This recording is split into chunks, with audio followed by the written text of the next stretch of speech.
Ինչքան կարելի է ոտի տակ տալ սրբությունները։ Մեկ էլ վայ համալիրում բան ա եղել։ Այն հիմա տարածված է ամեն բանի տակ խաչեր են դնում, այն տոնածառի բաներից։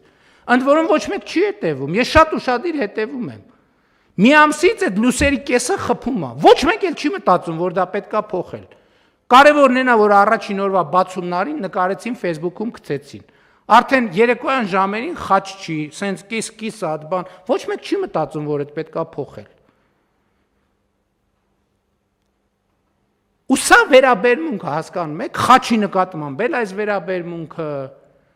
հավատի նկատմամբ էլ այս վերաբերմունքը, եկեղեցու նկատմամբ էլ այս վերաբերմունքը, բայց որ հիմա մեկը նախաձեռնություն անի, ասեք տանենք համալիրի գլխին մի հատ մեծ խաչ դնենք, շատ մեծ բան կառաջանա, շատ մեծ ակտիվություն կա, ինչպիսի նվիրական առաջարկություն, իսկապես եկեք տանենք խաչ դնենք համալիրի գլխին։ Հանկարծ հարսանի, ոչ մի բան հանկարծ ընդեղ տեղի չունենա, այդ որ լավ հոգեհանգիստ լինի, կարելի է անել, բայց հարսանիք, թող գնան Դուբայում անեն, թող գնան Վրաստանում անեն, թող գնան ուրիշ տեղեր անեն, սա ինչ հարսանիք անելու տեղ, այ ձեր ցավը տանեմ։